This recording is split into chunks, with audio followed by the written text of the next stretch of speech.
나라에서 하는 것 중에서는 저는 도움받은 거는 솔직히 없는 것 같아요. 사람을 죽이고 사람을 때리고 사람을 강간하고 거기에 들어와 있는 사람들에게는 그런 혜택을 주면서 근데 아무도 피해자에겐 관심이 없어요.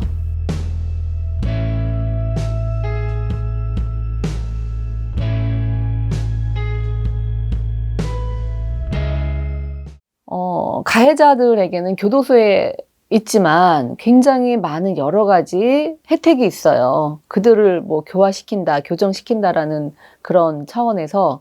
그런데 사람을 죽이고 사람을 때리고 사람을 강간하고 거기에 들어와 있는 사람들에게는 그런 혜택을 주면서 그리고 심지어는 그들에게는 인권, 가해자 인권이 엄청나게 잘 보장이 되어 있어서 그 사람들이 뭐 마음만 먹으면 인권위원회에다가 뭐 일주일에 한 통씩, 두 통씩 편지를 써서 정말 사소한 것 같고서도 편지를 써서 인권위원회에서 매달 나와가지고 그거에 대해서 직원들을 뭐 문책을 한다던가 뭐 굉장히 꼼꼼하게 체크를 해서 뭐 직원들이 벌벌 떨어요.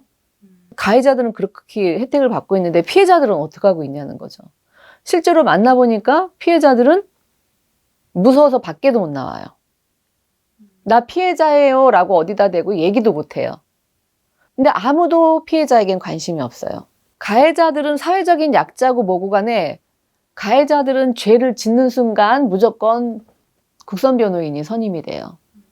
그런데 피해자는 성범죄 피해자에게는 국선 변호인이 선임이 되지만 나머지 모든 범죄의 피해자에게는 국선 변호인 선임 안 돼요. 그래서 자기 사건이 어떻게 돼가는지도 몰라요.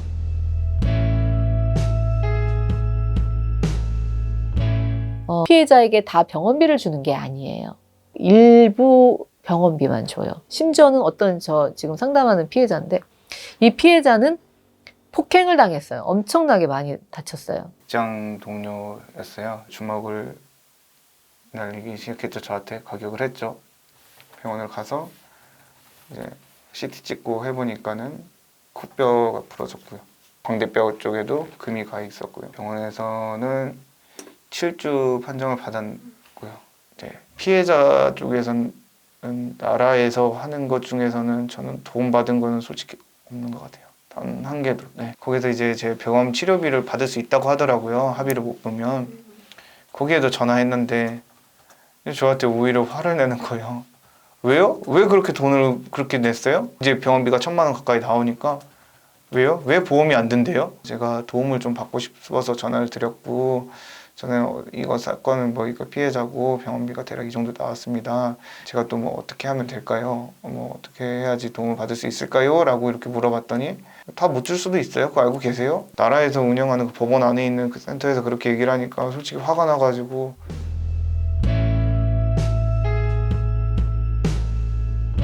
이 살인 유가족들은 정말 처음에는 막 현실을 받아들이지 못하는 거죠. 문 열고 금방 들어올 것 같아요. 이런 말을 너무 많이 해요. 그러면서 분노. 왜 죽였어요? 왜 죽였어요? 막 분노. 그러면서 다시는 살아올 수 없다는 것에 대한 좌절.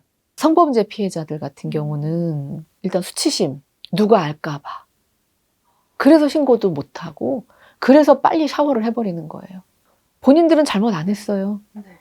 그런데도 그런 죄책감. 몰카라고 말하는 그 성범죄, 불법 촬영물 피해자들이 엄청난 트라우마를 갖고 살아요.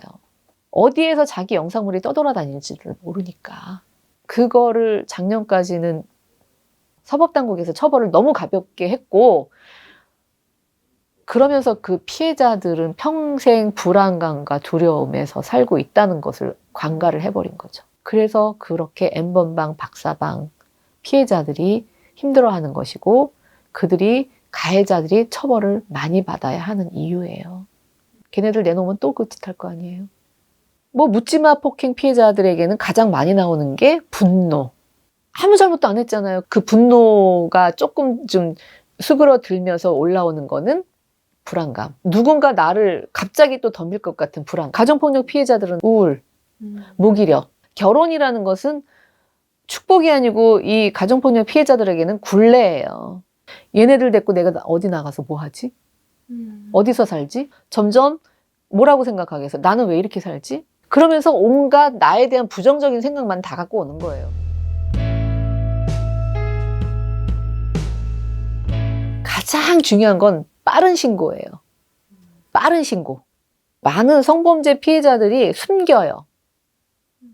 부모한테도 말을 못해요. 숨겨요. 숨기지 마세요. 범죄는 내가 잘못한 게 아니에요. 가해자가 잘못한 거예요. 숨기지 마세요. 그리고 증거 확보. 범행이 발생한 장소에서 있었던 모든 것은 다 증거가 될 수 있기 때문에 문자, 카톡 절대로 지우지 마시고 탈퇴하지 마시라는 거죠. 반드시 수사기관에다 그거를 전달한 이후에 탈퇴를 하든 뭐 차단을 하든 그러셔야 된다는 거예요.